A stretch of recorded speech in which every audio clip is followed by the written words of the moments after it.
أعوذ بالله من الشيطان الرجيم. بسم الله الرحمن الرحيم.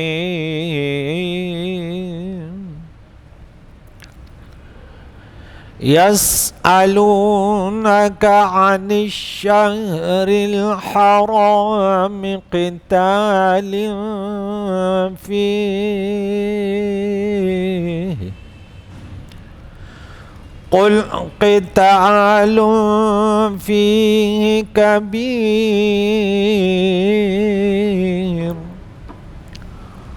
وصد عن سبيل الله وكفر به والمسجد الحرام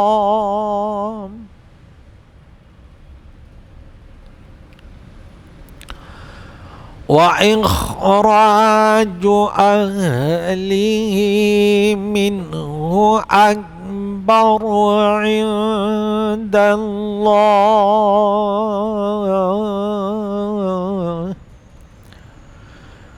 والفتنة أكبر من القتل. صدق اللہ العظیم. حضرات محترم و مکرم، سورہ بقرہ آیت نمبر 216 تک درس ہوا. 26 رکوع سورہ بقرہ کی اور 10 رکوع دوسرے پارے کی. گزشتہ درس میں یہ ہم نے سنا کہ کیا تم یہ گمان کرتے کہ تم جنت میں داخل ہو جاؤ گے اور اب تک تمہارے پاس ان لوگوں کے حالات نہیں آئے جو تم سے پہلے گزرے. ان پر کتنی مشکلات اور مصیبتیں آئی اور وہ اس پر استقامت کے ساتھ رہے. اور فرمایا آخر میں کہ تم پر جہاد فرض کر دیا گیا اور تم انہیں ناپسند کرتے ہو سکتا ہے کہ تم پر کوئی چیز شاق گزرے اور وہ تمہارے لیے بہتر ہو، اور ہو سکتا ہے کوئی چیز تمہیں اچھی لگتی ہو، تمہیں پسند ہو، تمہارے لیے بہتر نہ ہو، تمہارے حق میں وہ بری ہو. اور اللہ جانتا ہے، تم نہیں جانتے. یہاں رب کریم نے فرمایا کہ یسألونک عن الشہر الحرام، یہ لوگ آپ سے حرمت کے مہینے کے متعلق پوچھتے ہیں کہ اس میں قتال کرنا کیا ہے.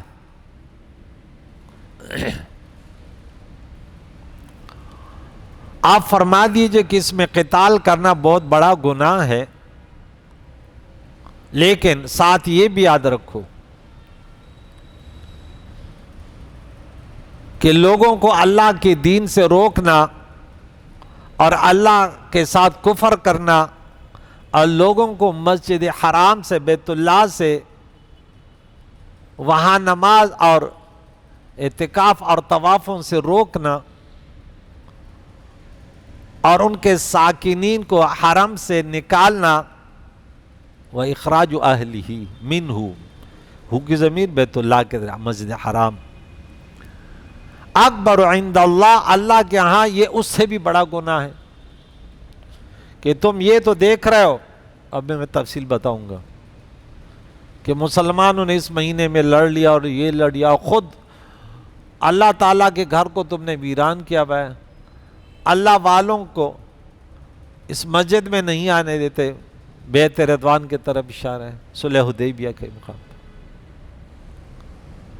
یاد رکھو، فتنہ یعنی شرک اور کفر اکبر من القتل، یہ قتل سے بڑا گناہ ہے.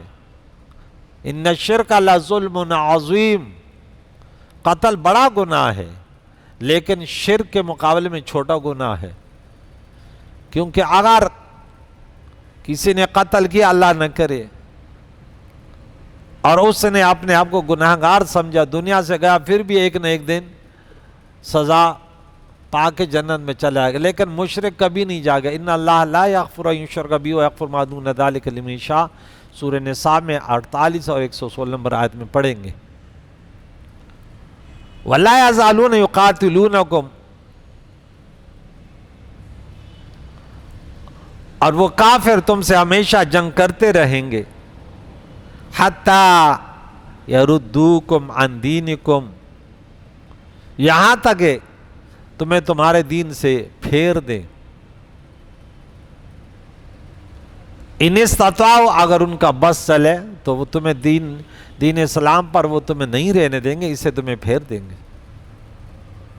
لیکن یاد رکھو وَمَن يَرْتَدِدْ مِنْكُمْ، جو انسان مرد ہو یا عورت تم میں سے مرتد ہو جائے عن دین، یا اپنے دین اسلام سے، فیمت، اور مر جائے، وہ کافر، اور وہ کافر ہو، فاولئک حبطت اعمالهم فی الدنیا والآخرہ، تو ان کے اعمال دنیا و آخرت میں ختم ہو گئے اور یہ جہنم اس میں ہمیشہ رہیں گے۔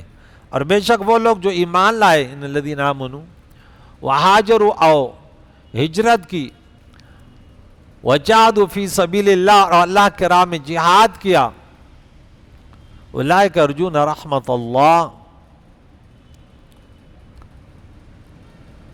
وہ لوگ اللہ کی رحمت کی امید رکھتے ہیں، اور اللہ غفور الرحیم ہے۔ اس سے پہلے 216 نمبر آیات میں کہ جہاد تم پر فرض کیا گیا، تو یہاں یہ سوال پیدا ہوا کہ آیا سال کے 12 مہینے میں 4 مہینے جو ہے وہ تو حرمت کے بھی ہیں، سورۃ نمبر 9 آیت نمبر 36 میں 14 اشہر حرم، تو اس میں کیا ہوگا؟ کیا اس میں جہاد ہوگا یا نہیں؟ یہ تو عام حکم ہے کہ جہاد تم پر فرض کر دیا گیا۔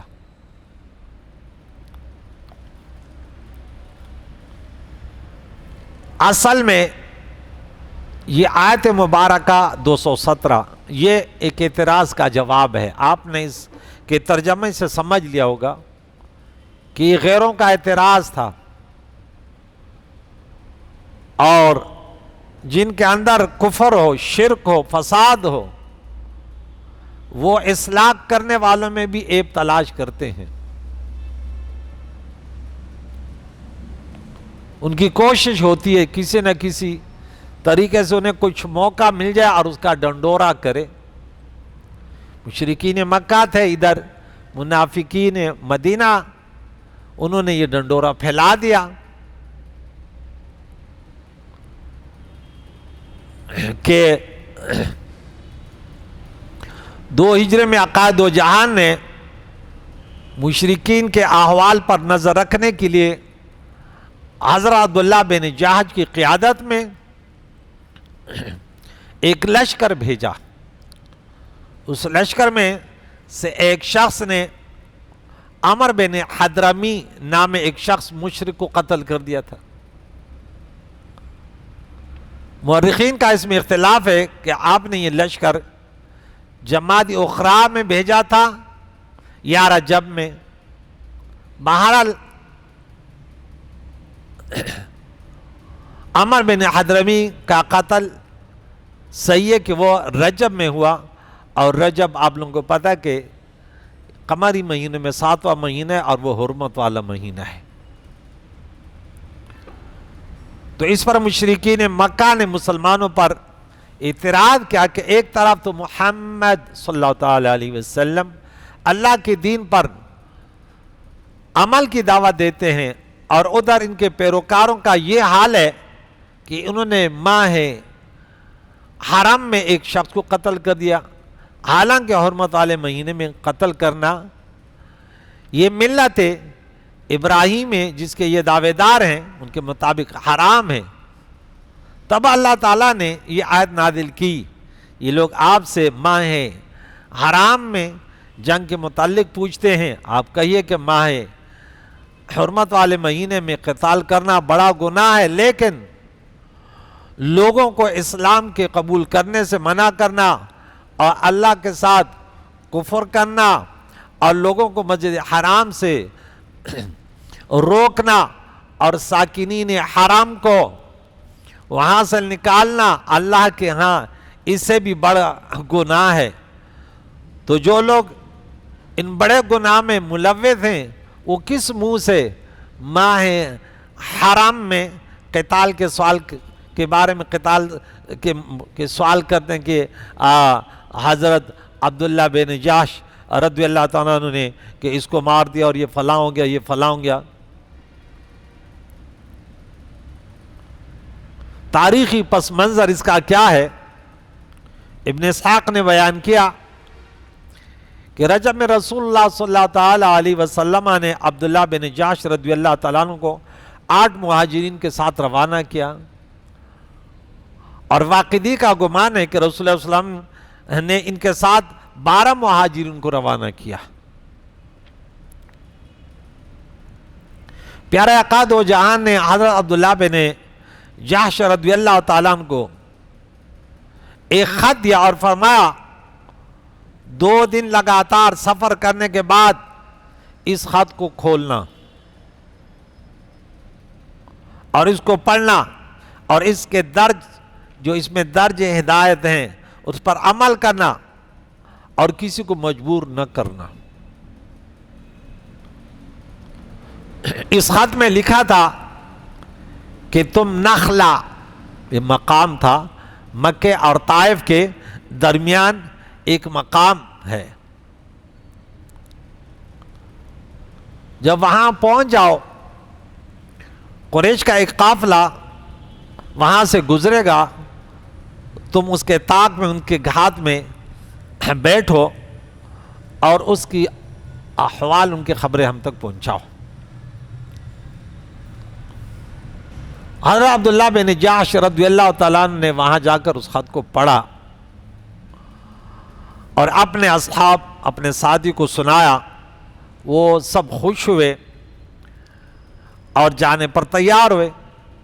جب وہ مادن میں پہنچے تو حضرت صاحب بن ابی وقاص اور عتبہ بن عزوان کے اونٹ جو ہے نا وہ کھو گئے۔ وہ دونوں اپنے اونٹوں کو تلاش میں نکل گئے اور حضرت عبداللہ بن جاش اپنے بقیہ اصحاب کے ساتھ نخلا میں پہنچ گئے۔ وہاں پہنچ گئے جو اللہ کے نبی نے جن کی نشاندہی کی۔ تو وہاں سے قریش مکہ کا ایک تجارتی قافلہ گزرا جو اللہ کے نبی نے پہلے بتا دیا تھا کہ تم 2 دن میں وہاں پہنچو اور وہاں ان لوگوں پر نظریں رکھو۔ تو انہوں نے مسلمان ان کو دھمکایا اور قافلے کو روک لیا اور اس کے متعلق غور کیا۔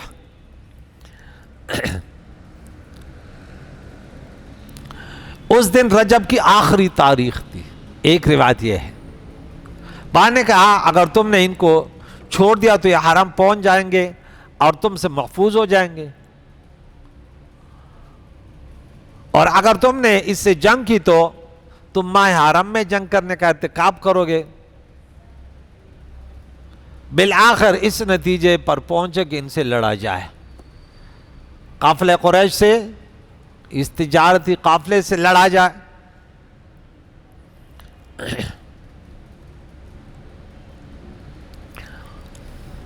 تو جس کو قتل کر سکے اس کو قتل کر دیں، باقی کو گرفتار کر لیں اور ان کا مال لوٹ لیں۔ تو اس میں حضرت عبداللہ واقدی تمیمی نے تیر مار کر عمر بن حضرمی کو قتل کر دیا۔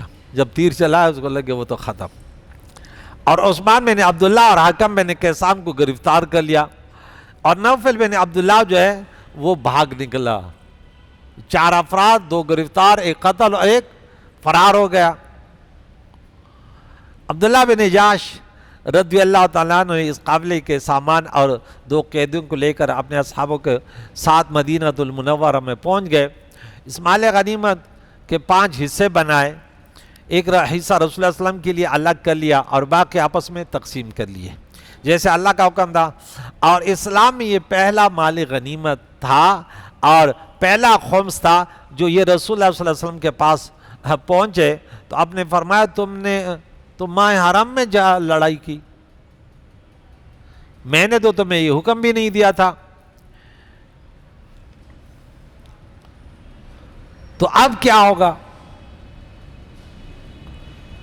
ان کا قافلہ اور 2 قیدی وہاں ٹھہرے رہے، آپ نے اس میں سے کسی چیز کو بھی نہ لیا، ان سے انکار کر دیا۔ اس میں مسلمانوں کو بھی بہت پشیمانی ہوئی کہ رسول اللہ صلی اللہ علیہ وسلم تو ناراض ہو گئے، اور دیگر مسلمان نے بھی ان کو ملامت کیا اور کہا تم نے وہ کام کیا جسے تمہیں حکم نہیں دیا گیا، تم نے ماہ حرام میں قتال کیا، حالانکہ تم کو لڑنے کا حکم بھی نہیں دیا گیا تھا۔ ادھر قریش نے طعنہ زنی شروع کر دی، ان کو بھی موقع مل گیا، اور یہودیوں نے اس واقعے کو خوب اچھالا، انہیں اور چرچا میں اور جو ایک چرچے کا موقع مل گیا، انہوں نے بھی شور مچا دیا کہ یہ کیسے مسلمان، یہ ہمیں دین کا کیسے وہ دیں گے واقعہ، اور کہا کہ واقد بن عبداللہ نے جنگ کی اور جنگ کی آگ بھڑکا دی اور حضرمی کو قتل کیا، اور جنگ کی نوبت آ گئی۔ تب اللہ تعالیٰ نے یہ آیت نازل فرمائی جو ہم ابھی پڑھ رہے ہیں کہ یہ تم سے ماہ حرم میں قتال کے متعلق دریافت کرتے ہیں، ان سے کہیے کہ یہ گناہ اور اس سے بھی بڑا گناہ وہ ہے جو تم کر رہے ہو۔ اس سے تو یہ گناہ ہے ٹھیک ہے، لیکن وہ بڑا گناہ جو تم کر رہے ہو، لوگوں کو اسلام قبول کرنے سے روکتے ہو، اللہ کے ساتھ تم کفر کرتے ہو، اللہ کو واحد لا شریک نہیں مانتے، مسلمانوں کو مسجد حرام سے روکتے، انہیں مسجد حرام میں نہیں جانے دیتے، اور ساکنین حرام کو اس سے نکالتے ہو۔ تو یہ آیت جب نازل ہوئی، مسلمانوں کا غم دور ہوا، اور رسول اللہ صلی اللہ علیہ وسلم نے اس قافلے اور قیدیوں پر قبضہ کر لیا۔ قریش نے ان 2 قیدیوں کا فدیہ بھیجا، اپنی فدیہ لے کر ان کو آزاد کر دیا۔ اس میں سے حکم بن کیسان جو تھا، جو 2 افراد گرفتار ہوئے، وہ تو وہیں مسلمان ہو گئے اور پیارے عقائد و جہان کے پاس مدینہ المنورہ ہی میں رہے۔ کیوں؟ عقائد و جہان کا طرز جو تھا وہ قیدیوں کے ساتھ ویسے تھا، کیونکہ وہ تو دنیا کے لیے تو نہ تھا نا، وہ تو طرز کے لیے۔ ہم کل یہ بات گفتگو کر چکے کہ دنیا والے مستشرقین تو وہ سمجھتے ہیں کہ جہاد ایک ظلم ہے، جو جہاد جو ہے امن کو قائم کرنے کے لیے کیا جاتا ہے، اور وہ ہر ملک کا طریقہ کار ہے، وہ ہر انسان کا طریقہ کار ہے۔ اور یہ جو تھا حکم بن کیسان، یہ مدینہ منور میں رہے، حتیٰ کہ بئر معونہ کی طرف حضور علیہ السلام نے جو 70 افراد بھیجے تھے، پھر یہ اس میں گیا تھا اور یہ اس میں شہید ہو گیا تھا۔ تاریخ امم والملوک جلد نمبر 2 صفحہ 124 سے 126۔ لیکن یہ قول یہ بھی ہے کہ وہ جمادی آخر کے آخر میں قتل کیا گیا تھا، رجب کا مہینہ نہیں تھا۔ اب ایک اور مسئلہ آپ کو بتا دوں کہ اب کیا حکم ہے، ان 4 مہینوں میں جنگ کرنا، جہاد کرنے کا حکم کیا ہے، اس پر تھوڑی سی گفتگو کرتے ہیں۔ 4 مہینوں میں جنگ کرنا حرام ہے۔ ذوالقعدہ اور حجہ جو چل رہا ہے، محرم اور رجب، اس کی وجہ کیا تھی؟ اب حرام ہے یا نہیں یہ تو میں بتاؤں گا کہ 3 مہینے جو تھے یہ حج کے لیے شوال میں لوگ چل جاتے، اور پھر واپسی کا سفر ہوتا تھا، تو یہ مہینے اسی میں تھے 3، اور رجب میں عمرے کا سفر کرتے تھے۔ ان مہینوں کو اشہر الحرم، حرمت والے مہینے کہا جاتا ہے۔ کہتے ہیں کہ حضرت ابراہیم خلیل اللہ کے زمانے ہی سے ان مہینوں میں جنگ نہ کرنے کا دستور چلا آ رہا تھا، اور تاکہ لوگ زمانے امن میں حج اور عمرہ کا سفر کریں، تو یہ اس لیے حرمت کے مہینے ٹھہرے۔ جمہور کا موقف ہے کہ یہ حکم جو ہے یہ منسوخ ہے، اور ناسخ کیا ہے کہ رب کریم نے سورہ توبہ سورہ نمبر 9 آیت نمبر 5 کہ فَقْتُلُوا الْمُشْرِكِينَ حَيْثُ وَجَدْتُمُوهُمْ، تم مشرکین کو جہاں پاؤ انہیں قتل کر ڈالو۔ وجہ استدلال یہ ہے کہ اس سے کیا استدلال کیا کہ اس آیت میں ہر جگہ مشرکین کو قتل کرنے کا حکم دیا ہے، اور ہر جگہ ان کو قتل کرنے کا عموم اس بات کو مستلزم ہے کہ ہر زمانہ اور ہر وقت ان کو قتل کیا جائے، اور ہر زمانے میں حرمت والے مہینے بھی داخل ہیں، لہذا ان مہینوں میں مشرکین کو قتل کیا جائے گا، اور اس سے ظاہر ہوا کہ ان مہینوں میں قتال کرنے کا حکم جو تھا وہ منسوخ ہے۔ اس میں ابھی بھی شبہات ہے، میں مزید وضاحت کرتا ہوں۔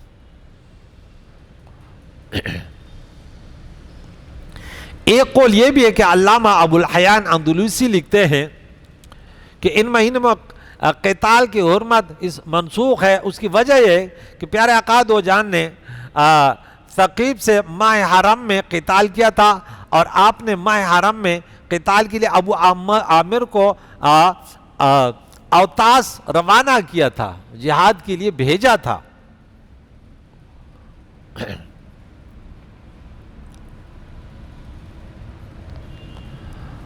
حضرت عطا کہتے ہیں کہ یہ منسوخ نہیں ہے، یہ برقرار ہے، صرف اتنا کر سکتے ہیں کہ آپ دفاعی جنگ لڑ سکتے ہیں اور اقدامی نہیں لڑ سکتے۔ یہ حضرت عطا کا قول ہے۔ حضرت جابر رضی اللہ بیان کرتے ہیں کہ رسول اللہ صلی اللہ علیہ وسلم حرمت والے مہینوں میں جنگ نہیں کرتے تھے، الا یہ کہ آپ سے جنگ کی جاتی، ان کا یہ استدلال ہے، اور آپ کو مدافعانہ جنگ کرنی پڑی، کیونکہ اللہ تعالیٰ نے فرمایا ان مہینوں میں جنگ کرنا گناہ بڑا گناہ ہے، یعنی کبیرہ گناہ ہے۔ یہ ان کا وہ ہے، جمہور کا وہ نہیں ہے۔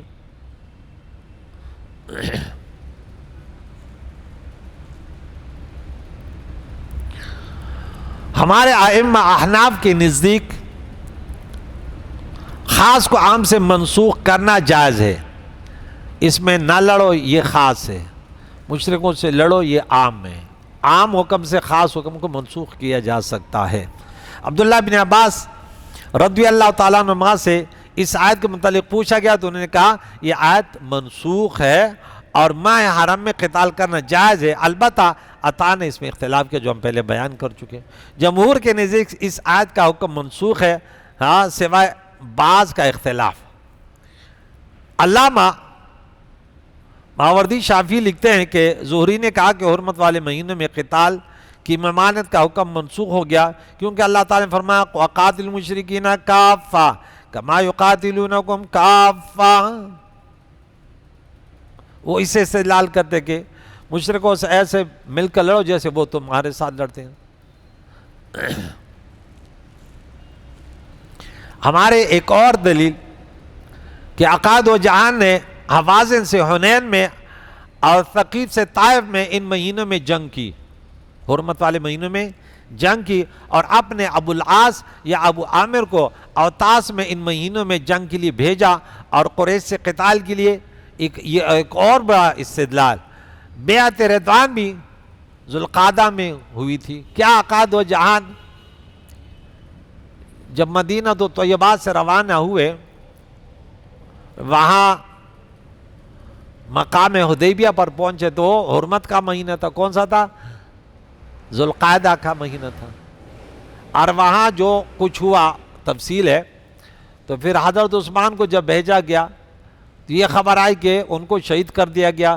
حضور علیہ السلام نے جو بیعت کی اور فرمایا یہ ہاتھ عثمان کا ہے، وَيَدُ اللَّهِ فَوْقَ أَيْدِيهِمْ، تو وہ حرمت کا مہینہ تھا، اور آپ سب جانتے ہیں کہ یہ بیعت جو ہوئی یہ انتقام پہ کہ ہم انتقام لیں گے، اور جہاد پر بھی کہ جہاد کریں گے۔ تو کیا یہ حرمت کے مہینے تھے یا نہیں تھے؟ یہ ذوالقعدہ بھی تھا، آگے ذوالحج بھی تھا، آگے جو ہے نا محرم، لگاتار مہینے تھے۔ تو اس سے بھی جو ہے استدلال ہے، وجہ استدلال یہ ہے کہ اس میں اللہ کے نبی نے بیعت دی جنگ پہ۔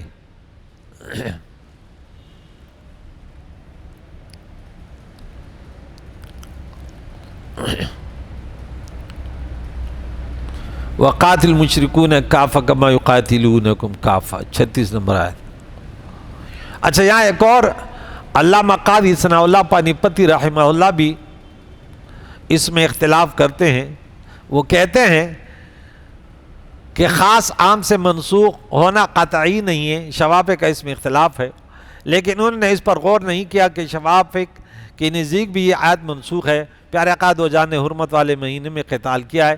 اس کے معارض انہوں نے یہ بیان کیا کہ حضور صلی اللہ علیہ وسلم نے طائف کا محاصرہ شوال میں کیا تھا، لیکن یہ جمہور کے خلاف نہیں ہے، کیونکہ جمہور نے یہ کہا کہ طائف اور حنین کی جنگ شوال سے لے کر ذوالقعدہ کے بعض ایام تک جاری رہی، اور ذوالقعدہ جو ہے نا وہ ماہ حرم حرمت والا مہینہ ہے۔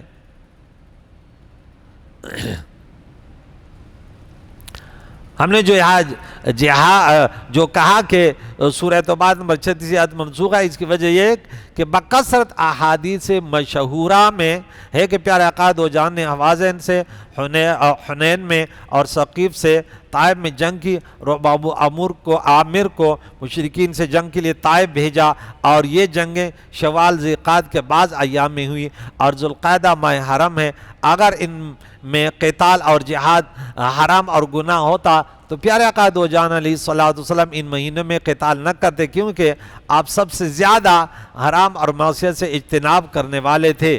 دوسری دلیل یہ کہ آقا دو جہان کی سیرت کے تمام جامعین اس پر متفق ہیں کہ قریش کے خلاف جنگ کرنے کی بیعت رضوان ذوالقعدہ میں منعقد ہوئی تھی۔ اگر بالفرض حضرت عثمان کو کفار قریش نے قتل کیا ہوتا تو پیارے آقا دو جہان ان کا قصاص لینے کے لیے ان سے ذوالقعدہ میں جنگ کرتے، اور وہ ماہ حرم ہے۔ اور کوئی شخص یہ کہے کہ رسول اللہ صلی اللہ علیہ وسلم کا ان مہینوں میں قتال کرنا ان مہینوں میں جنگ کو حرام کر دینے سے پہلے ہے تو وہ جاہل ہوگا، کیونکہ زیر بحث آیت جس میں ان مہینوں میں قتال کو بڑا گناہ فرمائی اس وقت نازل ہوئی جب حضرت عبداللہ بن جاش رضی اللہ تعالیٰ عنہ کے لشکر کے ایک مسلمان نے عمر بن حضرمی کو قتل کیا تھا، اور یہ واقعہ 2 ہجری جمادی آخر کا ہے، اور حنین اور طائف کا واقعہ وہ ذوالقعدہ 8 ہجری کا پیش آیا۔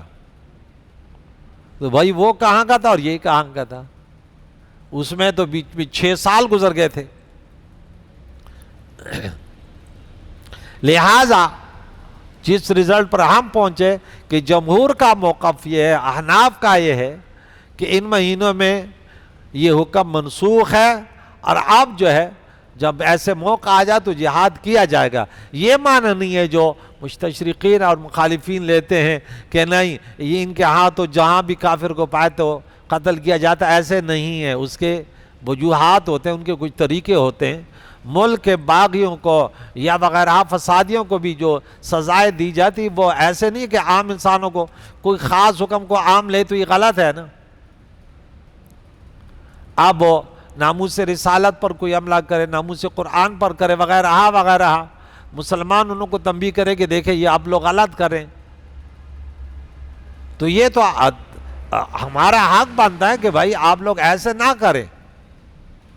مسلمان متحد ہوتے تو پوری دنیا کو پیغام پہنچتے کہ اب غلط راستے پر گامزن ہیں، انہیں غلط راستے سے روکنے کے لیے آگے بڑھتے، انہیں جہنم کی آگ سے بچانے کے لیے، یہ نہیں کہ ان سے ملک کو یا دولت کو وصول کیا جائے۔ یہ اسلام میں یہ تصور نہیں دیا جاتا۔ یہاں پہ دیکھیں ایک تھوڑی سی تشریح اور بھی آپ کو کر دوں کہ یہاں پہ فرمایا کہ وَمَن يَرْتَدِّدْ مِنْكُمْ عَنْ دِينِهِ فَيَمُتْ وَهُوَ كَافِرٌ۔ یہاں پہ تھوڑا سا اختلاف ہے، یہ بھی آپ کو بتا دوں کہ مرتد کا کیا حکم ہے۔ جو مسلمان صاحب عقل، بڑی قیمتی باتیں ہیں، ابواب البر شروع ہیں، مسلمانوں کو بڑی اچھی تربیت دی جاتی ہے ان آیتوں میں، کوئی سنے گا تو یقیناً دین اسلام کے بڑے معلومات ان کے پاس آ جائیں گے۔ جو مسلمان صاحب عقل ہو، مکلف ہو، اور بغیر نیند اور نشے کے دین اسلام سے منحرف ہو کر کوئی اور دین قبول کر لے، وہ مرتد کہلاتا ہے۔ عام ازیں کہ اس کا کفر اختیار کرنا قولاً ہو یا فعلاً ہو، اور عام ازیں کہ اس کا قول سنجیدگی سے ہو یا استہزاءً ہو یا عناداً ہو، ہر صورت میں مرتد ہو جائے گا۔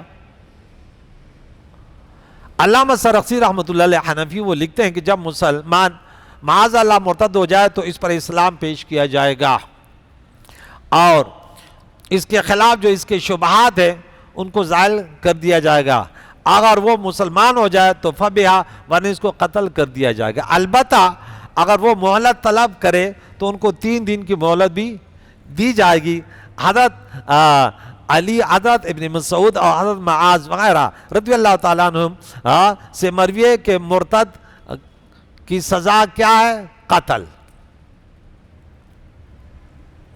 علامہ ابن قدامہ نے لکھا کہ حضرت ابو بکر، حضرت عمر، حضرت عثمان، حضرت علی، حضرت معاذ، حضرت ابو موسیٰ اور حضرت ابن عباس اور خالد رضی اللہ تعالیٰ عنہ اجمعین سے مرتد کو قتل کرنے کا حکم منقول ہے اور اس کا انکار نہیں کیا گیا، لہذا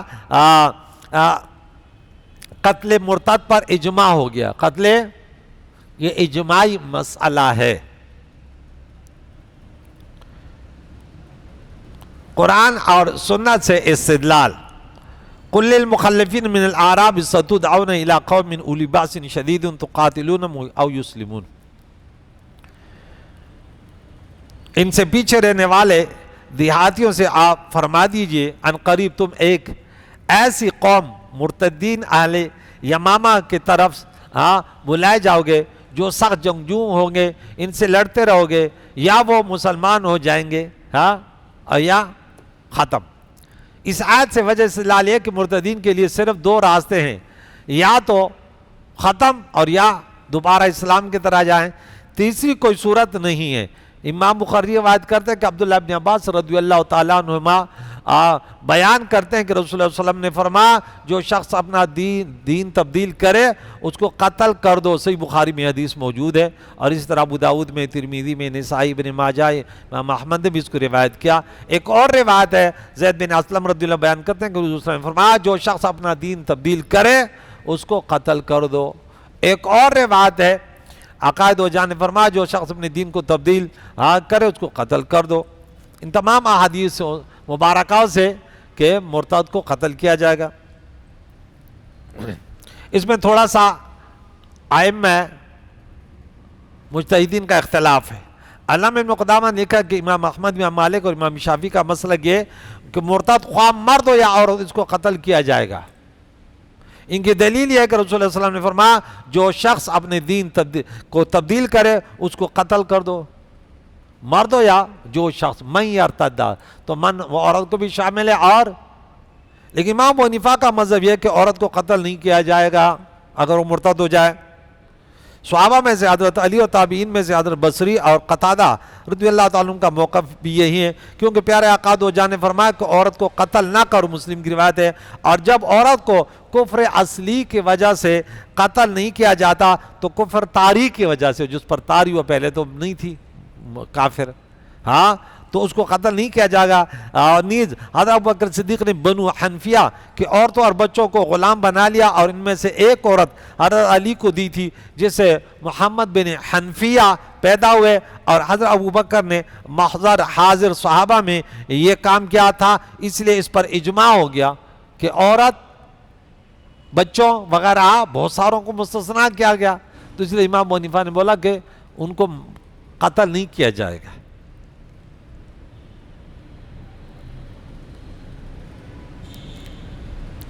اور عبداللہ ابن عباس رضی اللہ عنہ فرماتے ہیں کہ عورت اگر اسلام سے پھر جائے گی، مرتد ہو جائے گی، تو ان کو قتل نہیں کیا جائے گا۔ اس حدیث کو امام محمد نے بھی روایت کیا ہے۔ ایک اور روایت ہے عبداللہ ابن عباس رضی اللہ عنہ فرمایا جب عورتیں اسلام سے مرتد ہو جائیں تو ان کو قتل نہیں کیا جائے گا، لیکن ان کو قید کیا جائے گا اور ان کو اسلام کی دعوت دی جائے گی۔ ایک اور مسئلہ مرتدین کے بارے میں، پہلے سوال، پھر اب اس میں دو مسئلے اور بتاتا ہوں، پھر آپ کو چھٹی دیتا ہوں۔ بعض مخالفین اسلام اور یعنی اسلام کے مخالفین و مستشرقین وہ قتل مرتد کے حکم پر یہ اعتراض کرتے ہیں کہ یہ حکم آزادی فکر و حریت اعتقاد کے خلاف ہے۔ اس کا جواب یہ کہ شریعت نے فکر کو علی الاطلاق اور بے لگام نہیں چھوڑا۔ مثلا اگر کسی شخص کا یہ نظریہ ہو کہ زنا کرنا اور چوری کرنا درست ہے، تو کیا اس کو مسلمان کی لڑکیوں سے بدکاری کرنے اور اموال چرانے کے لیے آزاد چھوڑ دیا جائے گا؟ اور اگر کسی کا یہ نظریہ ہو کہ قتل کرنا درست ہے تو اس کو قتل کرنے کے لیے بے مہار چھوڑ دیا جائے گا؟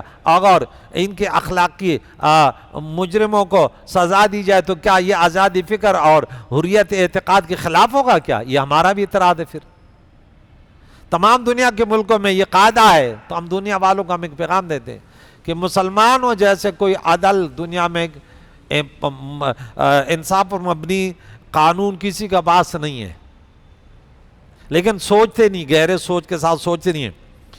تمام دنیا کے ممالک میں یہ قاعدہ ہے کہ اگر کوئی شخص حکومت وقت کے خلاف بغاوت کرے، حکومت کو الٹ اور انقلاب برپا کرے، تو ایسے شخص کو پھانسی کی سزا دی جاتی ہے۔ پھر کیا اس شخص کو موت کی سزا دینا آزادی فکر اور حریت اعتقاد کے خلاف ہے؟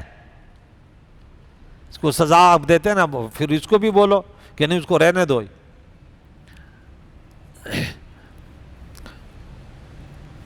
جبکہ تمام دنیا میں باغیوں اور ملک کے غداروں کو موت کی سزا دی جاتی ہے، اور جب ملک کے غداروں کو موت کی سزا حریت فکر اور آزادی رائے کے خلاف نہیں ہے، تو دین کے غدار کو موت کی سزا دینا کفر، پھر وہ کیوں کر آزادی رائے کے خلاف ہو سکتی ہے؟ حقیقت یہ ہے کہ دنیا میں انصاف اور امن کے لیے آزاد رائے اور حریت فکر کو بے لگام اور بے مہار نہیں چھوڑا جا سکتا، ورنہ کسی جان مال عزت اور ابرو کا کوئی تحفظ نہیں ہوگا۔ اس لیے ضروری ہے کہ فکر اور اعتقاد کے لیے حدود اور قیود مقرر کیے جائے، اور ان حدود کا تقرر یا عقل محض سے ہوگا اور یا وہی الہی۔ اگر حدود کا تقرر محض عقل سے کیا جائے تو اس میں انتہائی غلطیاں ہوں گی، کیونکہ انسان کا اندر اتنا پاور نہیں ہے، ظلم خطا پر مبنی ہوگا۔ اس لیے ان حدود اور قیود میں وہی پر اعتماد کرنا ہوگا، اور یہی وہی الہی جو ہے وہ مرتد کو سزائے قتل دیتی ہے۔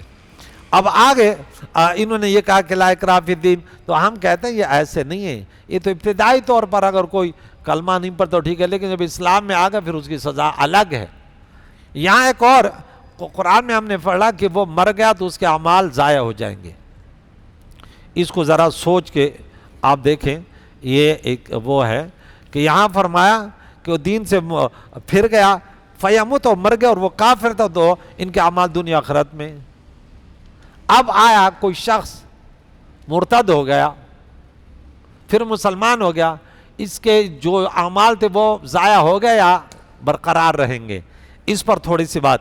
امام شافعی کے ارتداد سے نیک اعمال اس وقت تک باطل نہیں ہوتے جب تک اس شخص کی موت ارتداد پر نہ ہو، کیونکہ اللہ تعالیٰ نے فرمایا اور تم میں سے جو شخص اپنے دین سے مرتد ہو گیا اور حالت کفر مر گیا تو ان کے نیک اعمال ضائع ہو جائیں گے۔ بولا حالت کفر پہ موت ہو گیا، دنیا و آخرت میں اس کے اعمال ضائع ہو گئے۔ ایک شخص نے وضو کیا اور معاذ اللہ مرتد ہو گیا، پھر وضو ٹوٹنے سے پہلے وہ مسلمان ہو گیا، تو امام شافعی کہتے ہیں اس کا وضو برقرار ہے، اس کے اعمال ضائع نہیں ہوئے کیونکہ مرا نہیں ہے۔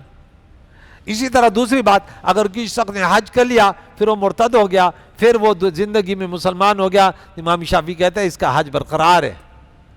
اور اسی طرح اگر کوئی صحابی علیہ باللہ مرتد ہو گیا اور پھر پیارے آقا دو جہاں دنیا سے چلے جانے سے پھر وہ مسلمان ہو گیا، تو وہ کہتے ہیں اس کی صحابیت برقرار ہے۔ امام ابو حنیفہ، امام مالک اور امام احمد بن حنبل کے نزدیک یہ جمہور کا قول ہے، وہ امام شافعی کا قول تھا، صرف ارتداد سے نیک عمل ضائع ہو جاتے ہیں، صرف ارتداد سے، مرنے پک نہیں، جیسے مرتد ہو گیا اعمال ضائع۔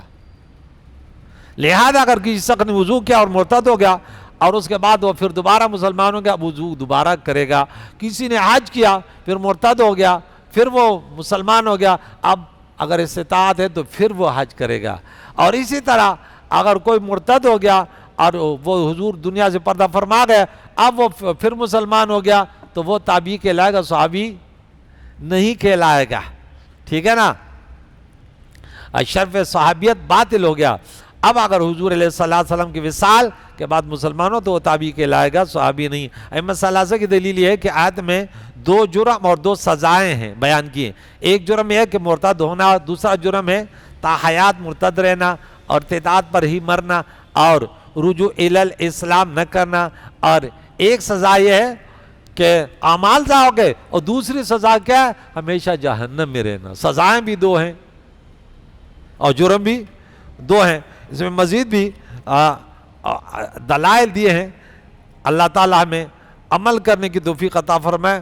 اور آخر میں پھر یہ فرمایا کہ یہ آخری آیت 218 نمبر آیت ہم نے پڑھی کہ بے شک جو لوگ ایمان لائے اور انہوں نے ہجرت کی اور اللہ کی راہ میں جہاد کیا وہ لوگ اللہ کی رحمت کی امید رکھتے ہیں اور اللہ بہت بخشنے والا مہربان ہے۔ اس میں آخری دو بات اللہ تعالیٰ نے ان لوگوں کا بیان فرمایا تھا جن کے لیے قطعی طور پر جہنم ہے، اب ان لوگوں کا بیان فرما رہا ہے جو جنت کی امید رکھتے ہیں کہ انہوں نے اللہ کی رضا کے لیے ہجرت کی۔ فتح مکہ کے بعد جو ہے نا یہ ہجرت ختم ہو گئی تھی، لیکن جہاد اور نیت یہ باقی۔ البتہ جب کبھی کہیں مکے جیسے حالات پیدا ہوں تو وہاں سے بھی ہجرت کرنا کیا ہوگا؟ فرض ہوگا۔ ایمان اور اپنی عزت اور اس کو محفوظ جگہ منتقل کرنے، اس لیے وہاں سے بھی آج بھی یہی حکم ہوگا۔ آج کل جس قدر کافر مملکت ہیں کسی میں ایسے حالات نہیں ہیں، ہو سکتا ہے اسرائیل میں یہ کیفیت ہو، اس لیے ان ممالکت سے ہجرت کرنا واجب نہیں ہے۔ دوسرے ممالک جیسے برطانیہ، مغربی جرمنی، کینیڈا، فرانس اور ہالینڈ میں رہنے والے مسلمان پاکستان سے زیادہ مامون اور محفوظ ہیں۔ یہ تمام ممالک دارالکفر تو ہیں، دارالحرب نہیں ہے۔ جن ملکوں سے بالفعل حالت جنگ برپا ہو وہ دارالحرب ہے، اور جہاں مسلمانوں کی حکومت ہو اور ان میں نظام اسلام جاری کرنے کی اہلیت ہو وہ دارالاسلام ہے۔ تو آج بھی یہ حکم ہے کہ مکے سے تو نہیں ہے، لیکن اگر ایسے کیفیت آ جائے کہ شعائر اسلام پر پابندی لگ جائے، مسلمانوں کو اللہ کو واحد لا شریک ماننے پر پابندیاں لگ جائے، پھر وہاں سے ہجرت کرنا بھی فرض ہوگا۔ اور دارالکفر میں جیسے میں نے بتایا وہاں پہ آپ رہ سکتے ہیں، کوئی وہ وہاں سے ہجرت نہیں ہے، جیسے جتنے ممالکت ہیں امریکہ، برطانیہ وغیرہ ہے، کوئی پابندی نہیں ہے۔ بولے اسرائیل میں ہو سکتے کہ وہ ایسے کرے، مسلمانوں کو اپنے عبادات نہ کرنے دیں۔ تو کریم اللہ سے دعا ہے قرآن مجید کے پیارے پیارے احکام جو ہم نے بڑے ماشاءاللہ بڑا فائدہ ہوتا ہے جب انسان سنتا ہے کہ مرتد کا کیا حکم ہے، جہاد کا کیا حکم ہے، ان مہینوں میں لڑنے کا کیا حکم ہے۔ تو انسان کا اللہ نے ان کو ایسے ذہن دیا کہ اگر جب بھی کوئی یہ مسئلہ جہاں بیان ہوگا تو آپ بولیں گے میں نے سنا، الحمدللہ مجھے یاد ہے۔ کریم اللہ عمل کرنے کی جتنے بھی ہمارے سامعین ہیں اللہ سب کی مشکل آسان فرمائے، سب کے بیماروں کو شفا دے، مرومین کو مغفرت فرمائے۔